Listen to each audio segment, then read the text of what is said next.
Mieras is a mom, a wife, a former Charter School Board member, and now she hopes to become the next Charleston County School Board member to represent District 7. I speak exclusively with Jen for this edition of Quintin's Close-Ups. And if you haven't already, subscribe to my YouTube channel and like Quintin's Close-Ups on Facebook. Jen Mieras, welcome to Quintin's Close-Ups. So great to be here. Thank you, Quintin, for having me. Well, I appreciate it greatly. I know that you are the daughter of a math teacher, a charter school board member, and the mom of 2 Charleston County School District students. Let me ask you this, Jen. Why add Charleston County School Board to your resume and your life? It's a great question. The school boards have definitely gotten some heat across the country. So I understand that, and so I'm not going in blind. But the real reason is I believe that every child in our community deserves equitable education. And I am a product of an awesome school system. My mother was a math teacher. My dad was a public servant. And that really defined a lot of who I am. It's public service and public education are part of my DNA. And then I have the professional background to actually execute the role of on the board. And I think that my time serving on Orange Grove's board gave me a little bit more, but kind of testing my skills to make sure that I really did understand, the roles of a board, especially in education. And so basically passion, education, and my professional background are why I decided to run. So what has been the role of the Charleston County School Board in your mind? So let me think of a good way to, I think sometimes the school board, and again, I think this happens across the country, they get involved in the minutia, the little things. And sometimes that creates an issue where then they're almost creating more work and more challenges across the county. The board is a governance role, and that means 30,000-foot view. That means keeping their eye on the most important thing, which is a solid education for every child in Charleston County. And we don't need the distractions of of agendas and all that. I think my focus will be keeping the focus on what matters most. Okay. Kids, and what exactly has been those current distractions that have taken the board onto another role and another direction, if I can say that? Yeah. Well, I will say you probably should talk to some of the board members directly, but I do think that sometimes when you watch the meetings, there's some snipping at each other. There's, I think, just a lack of, I think some people do have agendas and want to get into the weeds. And I think that is just not serving the community. So, So let me ask you, Jen, well, then, what should be the agenda of the Charleston County School Board? I know I'm being redundant here. That's okay. I'll be redundant as well. I believe that the school board, through its policies and how it prioritizes things and approves the budget, should be solely focused on providing equitable education to every child in Charleston County that results in meaningful employment and successful adults. That should be the sole focus. So, and you mentioned this just a second ago, but what is the current Charleston County School Board budget? $1 billion. Right now, it is $1 billion. A lot of that is, some COVID funds, but yeah, it's large. So, you talk about COVID. Let me ask you this: how many ESSA funds did the Charleston County School District receive? I'll be honest, I do not have the budget in front of me right now. I think it's 175 pages. So I've gone through it all, but off the top of my head, I don't have it in front of me, but I can get back to you with that. That's okay. Oh, no worries. And I know, obviously, and I've obviously buried the lead, but you want to represent District 7, which covers most of West Ashley and parts of North Charleston, from my understanding. So, okay, with the ESSA funds, how much money do you think actually went to District 7?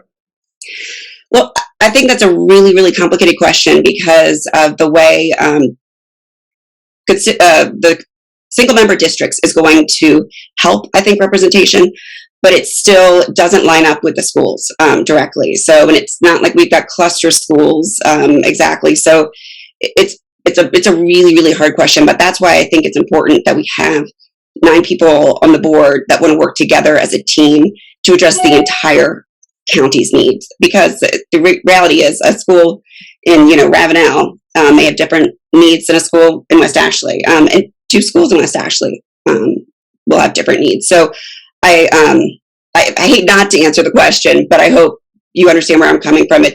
Our daughter goes to school in a different district, but we live in District 7, Sure. and our son goes to school in District 7 school. Yes, So ma'am. that makes sense. Yes, ma'am. And I believe it says here, I hope my internet connection will stay stable, God willing. But let me ask you this. You talk about the needs. As you know, and everybody else knows in the Charleston area, this area is growing. Mhm. So how do you hope the Charleston County School District will keep up with that growth with smart growth? Right. So I'm all about smart growth. And I think one big piece of smart growth is making sure municipalities are talking to each other and not competing with each other. And I think the school board can play a role in that, in encouraging that productive conversation, and realizing that our infrastructure from our roads, but our school is also part of the infrastructure, and we want it to attract people. Well, some people don't want more people to come, but I get it. I'm not from here, so I say let's welcome anybody who wants to come and be part of Charleston and part of the solution. And so I guess the smart growth is we need to stay connected and talk to each other. Planning, a big piece of this is planning. There's a lot of research that can be done and has been done to show us where we think these pockets of growth are going to come from. So where is the pocket of growth right now in District 7? So District 7 is pretty well filled out. So it's a little different. I think that we do have some schools that aren't fully, filled. But I think that's maybe due to some community shifting and everything. I was actually talking to my sister the other day. She's the assistant principal at my elementary school, and my elementary school was busting at the seams when I was there, and we had trailers. That all fifth grade was in trailers, but now they're on the other end of it, because basically our friends' parents are starting to move out. They don't have school age kids, and people with young kids are starting to move in. So there's always kind of a flux in growth. And I think that, again, smart growth planning will allow us to adjust for that and make sure we're there for every kid. And so how many of those younger people moving into your district as far as students, and how many of them actually graduating and moving out? I don't know the exact, I don't know the exact numbers, but I will say, I think we want kids to be, when they graduate from here, to feel like they can come back here or stay here and find meaningful employment. And that is really to me, one big piece of this puzzle. I've lived other places, and I choose to live here. And I'm sure that a lot of people who are raised here would love to live here, but haven't been able to find the employment opportunities. So I think, again, the life relevant, focused education that really gives people the pathway to whatever's next. So, okay, let me ask you this. How long have you lived in District 7? Sorry, I've lived here. I've lived in District 7 the entire time I've lived in Charleston, which is about 15 years. Okay. So, yeah. So, okay, what is the biggest difference from when you came here to right now when you think of District 7 as far as Charleston County schools? So the biggest difference to me was I didn't pay as much attention because I was single and didn't have two kids. When we had our children, it just opens up a whole new world of possibilities, but also of work too. I think when you look at the changes in the community, one thing I think it's always been a really big part of West Ashley in particular is its neighborhoods. It has amazing neighborhoods. They're tucked, back in, and such great communities in those neighborhoods. And so I think that is still, in my opinion, one of the biggest strengths of West Ashley. And I don't know. We've seen a lot of changes in price of housing, of everything. So we haven't seen an explosion as much in growth, just because most of it is filled out. Okay, well, let me ask you this, Jen. What do you see as far as growth projections for District 7? So I think that's going to depend a lot on the people that are currently living here, and if if they have school age children, or if they will be having school age children. So that again, it's like census data, and I mean, I can look into it. It's hard to break it down as much into that district, because again, those kids that might be raised in District 7 might be going to a school in District 3 or 6, or it's complicated. So, but again, that's why I think it's really important to have a big picture approach and that teamwork on the board, so we can address and adjust to make sure we're there for every kid. And two questions, because you mentioned it earlier in this particular interview, but you talked about graduation. So tell me, how many kids actually graduate on time in District 7? Again, that's a really, really, really hard question, because it's all intertwined. So it's like, are we talking about just the schools in District 7? Yes, ma'am. That's different than the residents of District 7. So I think most kids that graduate are graduating for time. It really depends on school by school, and I have that data sitting around here somewhere. Okay. But my thing is, the goal should be 100%. I mean, and where they go next is up to them. But I think giving them the opportunity to actually enjoy school too. I mean, I enjoyed school. I'm one of those kids, but I think that offering education that they can see will be useful in their future and see a future, I mean, I think that's a game changer. So what is that education that they can see right now? I think we've got, in a lot of spots, we have a more traditional education model. Somebody mentioned that maybe our kids are being taught the exact same things as us. I know there's been some new techniques and all that stuff, but I think we need to focus really on providing what's going to lead them into the future. I'll give an example of something kind of funny with my daughter. About 5 years ago, I said to her, I was like, "Oh, mommy used to work in television," and because I thought she'd be so excited that mommy used to work at Discovery Channel, and she said, "Oh, like YouTube?" And I was like, heartbroken, right? I was like, but she was right and I was wrong, because we now we use YouTube TV as our TV provider in our house. Right. So I think paying attention to trends, listening, I think the education world, especially the college world, has always shown us where we're going from a technology standpoint, from a workforce standpoint. So I think but I would say, when I say college age, but I mean the end of high school and into college. Watch those kids; they're showing us what we need to know. Yes, I've done some work with Discovery before for Quintin Schools. It's one of the great network, by the way. Awesome. Well, let me ask you this: what educational trends are you paying attention to that is right now? I've seen a great resurgence of trade programs, apprenticeships, which just makes me so happy, because again, I think every path to meaningful employment is valid and it should be valued the same. And I love that in a lot of areas, but not all areas, they are bringing much more. The welding's coming back. I took home ec and I still sew. But these pieces, I think, will give every child the chance, or just real opportunity. And I say real opportunity, meaning opportunity that they can actually touch and reach and do something with. Yes, ma'am. So let me ask you, if you were to get on the school board in November, what trade programs would you bring to the participating schools in your district, District 7?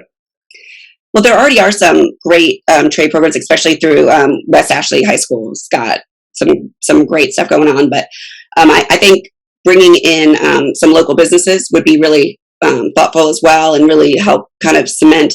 If the kid seems like they might be interested in engineering, but they're not really quite sure, let them test out mechanical engineering by working with a car dealership or a automotive dealership.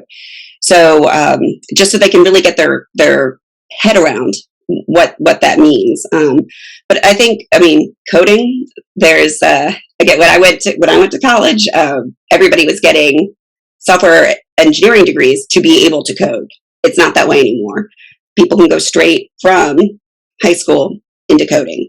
I would also say Europe has some really fascinating, programs where they have kids that are going straight from high school into medical school.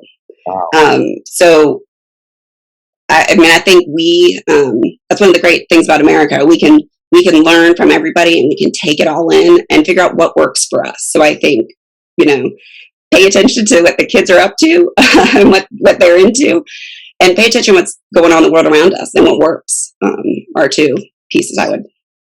So, if you were to emulate that, I don't know if that's even possible at Charleston County School Board. What would you do as far as bringing that from Europe to District 7? Yeah. Well, I don't know that we can 100% get there, and I don't know that we want to, but I think there are pieces and parts of education across the world that really could be helpful to us. I think you look at, and there are some programs where there's almost kids can basically go from high school and start working their way towards a nursing degree, very, kind of relatively quickly. And not that that's not the same thing as medical school, but it still is an area that we will always need qualified people who want to be a part of that profession. So, that's just one example, maybe. So, how many students in District 7 have actually graduated from high school, went straight to culinary school, or into the hospitality world? Again, I hate to keep doing this. It's so hard with the crossover to actually give that numbers. I do think that Trident Tech has some amazing programs, and I'm hoping to take advantage of some myself. So, but I really I think we are shifting as a country to value technical educations, to value 2-year degrees. 4-year degrees are great. Too, but only if it makes sense. I don't want anybody going into crazy debt for if it doesn't make sense. And most of the time, or a lot of the time, I would say it doesn't. So that's where I talk about the different. We want the kids to see all the opportunities and understand the pieces and parts that go with those, so that they can take charge of their lives. So you mentioned Trident Tech, but then how many students from District 7 have actually graduated and went into tech? I hate to keep doing that. I do not have those numbers right in front of me. I will get these numbers Sure, and I will send them to you. Sure. But I think more and more kids are. I think Trident Tech is, always. It's always been a part of the community, right? But I think it's getting tighter and tighter with the school district, which is, to me, is just brilliance. So. Yes, indeed. And speaking of schools, Jen, let me ask you this. When you think of District 7 overall, what are the 3 top schools in District 7 right now? So, so top based on what, right? Exactly. Yes, ma'am. Academic performance. Okay. I will tell you that one of the schools is Orange Grove Charter, which is where my son is, and that is where my daughter was. But now she's at SOA. But St. Andrews Math and Science performs very well, and I think maybe the third one is I think it might be Carolina Voyager. I think that's if you kind of. Oh yes. I think that's the top 3 in District 7 specifically. Again, it's hard because that crossover is. Oh yes, ma'am. Mm-hmm.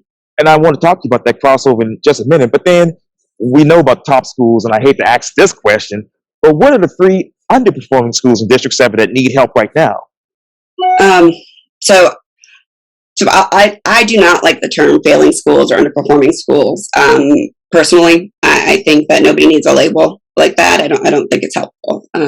So I would say that any school that their kids are not able to meet mathematic and English milestones needs help, which means that's every school in the district. So, and even the highest performing schools, there are still students that are not meeting those milestones. So, but I also do think that in those schools where there's more challenges, I think we need to figure out really what the root cause or causes of those challenges are, so we can address those instead of just saying, here's more of X, but when they need actually Y. So, and I think a lot of that's engaging with the teachers, engaging with the parents, the community members to really understand what those schools need. So, okay, what are the root causes of underperforming schools right now in District 7? I think it's nationwide. The general cause is poverty, racial inequity, and then again, just not having the right resources in the right spots so that teachers can do what they're there to do, which is teach. Sometimes they just need an extra pair of hands so that they can, deal with two things at the same time. Yeah. So that would be my thoughts there. And we know that obviously West Ashley High School is the only high school in West Ashley, and we obviously too know the demographics at the school. But you talked about poverty earlier, but what is the poverty index for that school, say from the 2021 semester to 2022 semester? You're killing me. I have my list, and I'm like, I can pull it up on my computer. I just don't want to wait while I pull it up. Yeah, I don't want to. Hang on, I'll pull it up because I feel bad. I'm not. Let's see. You can ask my question in the meantime, and all. Okay. Well, let me ask you this: where is the achievement gap right now between non-minority students and minority students when it comes to District 7? Where is the difference? It's usually somewhere around 20 points is usually the difference. I will pull it up and give you the exact, but go ahead with your next question. Sorry. Oh, no worries. And as you know, there's been a big talk over the past couple of months now about standardized tests, particularly ACTs, SATs, etc. So how much does the school district actually spend on standardized tests? I do not have the number. Again, that's right in that 175-page budget. So, but I'm happy to get that for you. My concern with standardized tests is that sometimes it is helpful and it does point out some, real challenges, but it sometimes maybe oversimplifies some challenges, so we can't really figure out what's going on. So I think that's where we really need to engage with the community one-on-one to figure that out. Hold on, I got one up. Now let me get my other one up. All right. Hold on. But I do think that standardized tests, we need some of them. I mean, some of it's related to funding, at the state and federal level. So, but I feel like we should get as much out of the ones we need and, work more on assessments where we can understand our community better. Nobody wants to be tested all the time. I mean, Yes, ma'am. Okay, and I know that there's probably more information about this in the 175-page budget. But do you know exactly how much the Charleston County School District actually spends per pupil? Well, it depends on each school. So here, I will give you that. Got that up. So Drayton Hall, Drayton Hall might. I'm going over the three. Drayton Hall might actually be the third. I'm trying to, but Drayton Hall, their per pupil is $10,379. Oakland is $11,899. Right. And they're all around there until you get to Orange Grove, which is $9,709. But that's because they're a charter and they're responsible for certain things on their own. Right. And how much has that changed year to year? It hasn't changed all that much. I mean, I think with inflation right now, I think it's I always worry about, is what we have right now going to be enough? But it doesn't change. I mean, it just kind of ticks up, usually at the cost of living kind of increase. Yes, ma'am. And so, what is the cost of living right now in your district, District 7? Well, I mean, it's higher than it has been. I'm trying to. Are you just kind of curious, like what is the differential between Yes, ma'am. the cost versus what people are getting paid? Yes, ma'am. But I can tell you, when I moved here 15 years ago, it was about almost a 20% differential, and I'm pretty sure it's held. I mean, in some areas it's probably gotten worse, and maybe in some areas it's gotten better, but it's probably right around that 20%. And let me talk to you a little bit about the board. I got maybe Zoom's only giving me 40 minutes. I'm at 10:28 right now this morning. But let me ask you this. I know the board is proposing to basically delegate the majority of its policies decisions to the superintendent. But then what best practices can come out of all of this, Jen? Well, I've reviewed that proposal, and I believe that I understand it, and I understand where they're trying to get to. However, I think it was unwise to do so close to an election. I think it just brings in too many questions. I think that really the community needs to be engaged more, so that those ideas can be flushed out with the community. Because if the community doesn't want certain roles to be taken from the board and gone to the superintendent, those are the voters. This is their tax dollars, so they should be consulted as far as that goes. And they've done a little bit of it, but I think there's plenty more to do before we start really making big changes to roles and responsibilities. And I know that the items being turned over to the superintendent are essentially items that still need the board's approval. Mm-hmm. So how do they make this make sense? I believe, and again, this is probably the better question for current board members, but I believe the idea is to give the superintendent, true CEO type powers, or powers and responsibilities, I should say. So, which again, I understand you don't want to create extra bureaucracy in the day-to-day, especially in a school system. I mean, I think that teachers and administration sometimes just feel bogged down with that bureaucracy.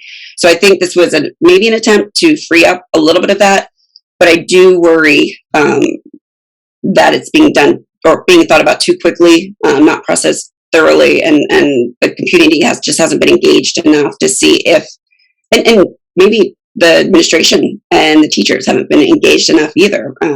There's checks and balances are important, and I'd never want the board shouldn't have all the power, nor should the superintendent. So we need to figure that out correctly.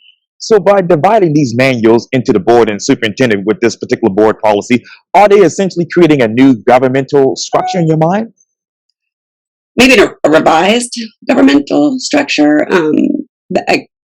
It's not completely new, but yeah,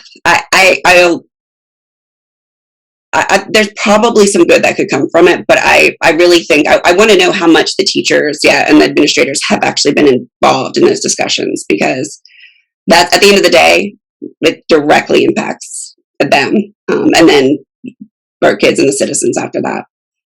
Let me turn back to your campaign. As you know, it's a big hot topic right now.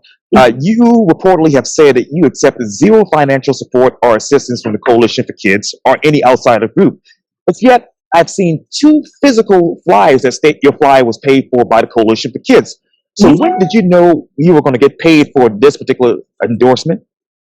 Whatever day they announced it in the newspaper. I guess maybe that was a week or 2 weeks ago, maybe. Yeah, I'm sorry about that, but when did you know they were going to pay for your advertisement of your campaign? I didn't. I don't.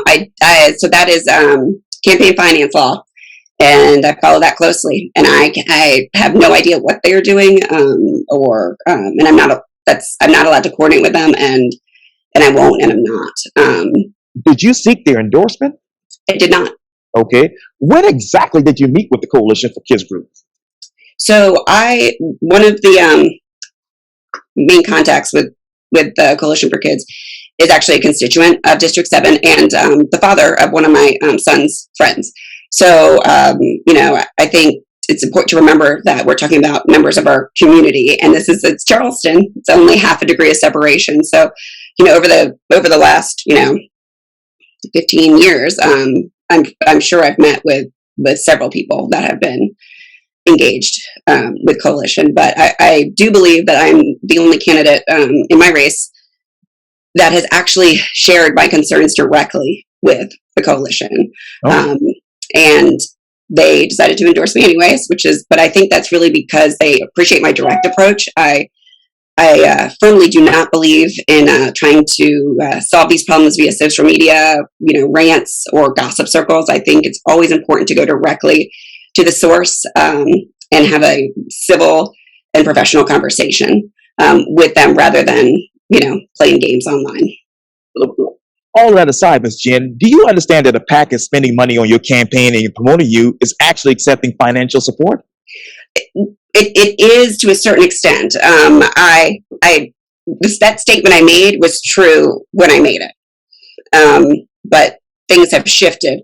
There are plenty of other candidates that have also accepted, PAC dollars and whatnot. But I have not accepted any PAC money into my campaign yet.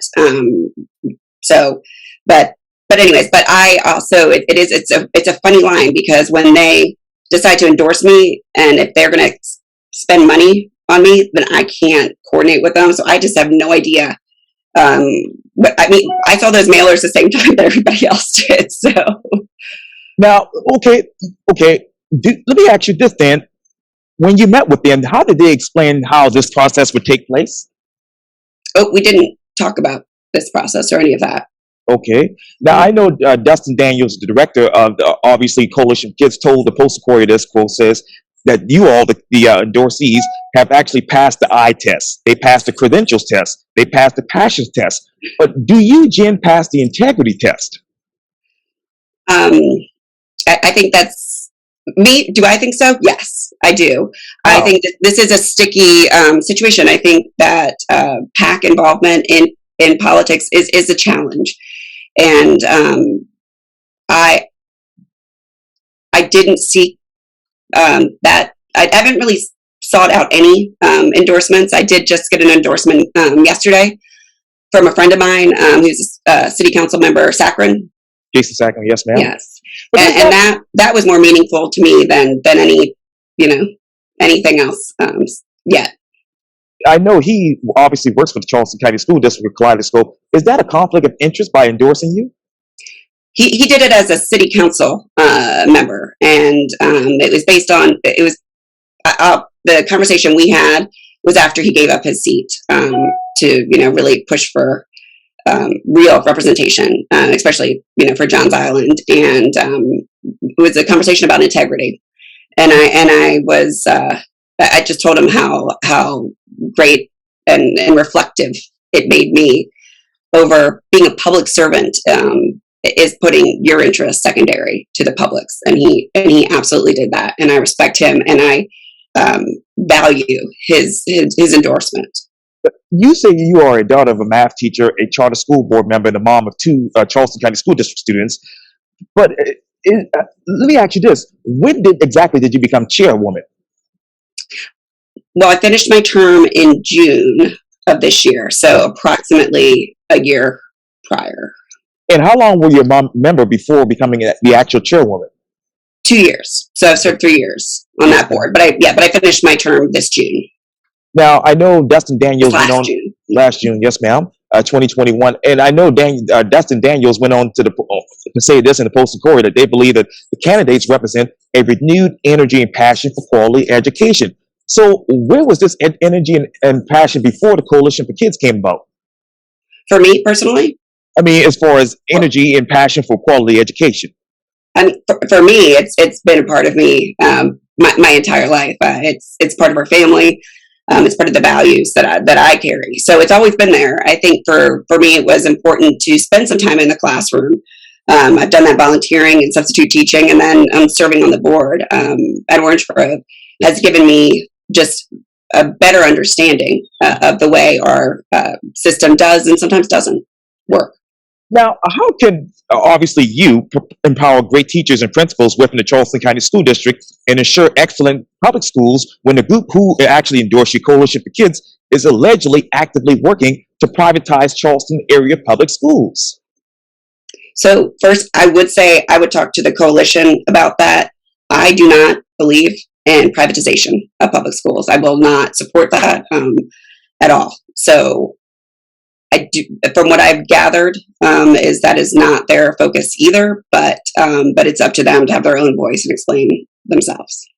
Now, some people may say if you have to hire your relationship to an organization who is poised to spend reportedly upwards of $300,000 to get some people elected, haven't they already lost? I mean, I haven't hid my relationship. I mean, I've been pretty open. Again, this is a member, one person in particular is a member of our community. I've seen him at PTA events. So to me, I've never hid any of that.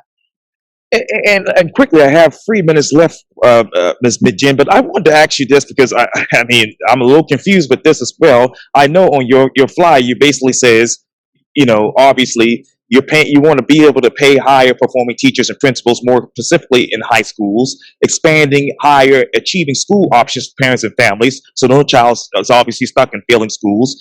And you want to fight to ensure every student, regardless of zip code, have obviously equitable funding to achieve schools. But when I look at these other Coalition for Kids candidates and their platforms, isn't it all the same? So one of my friends showed me that. Again, I see things the same times that everybody else sees them, and sometimes a lot of people see them before I do.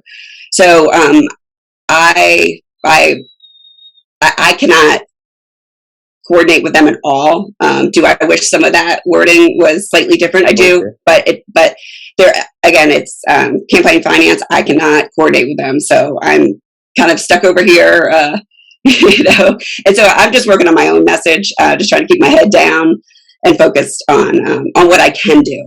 So, in 20 seconds, what is your message to the voters? My message is I am passionate about public education, and I have the professional experience to serve on this board and fulfill the role. And I'm ready to go, and hope that voters see those values in me and vote for me on November 8th. Jen Mieras, thank you so much for your time. And again, welcome to Quintin's Close-Ups. Awesome. Thank you, Quintin. I appreciate your time. You're very welcome.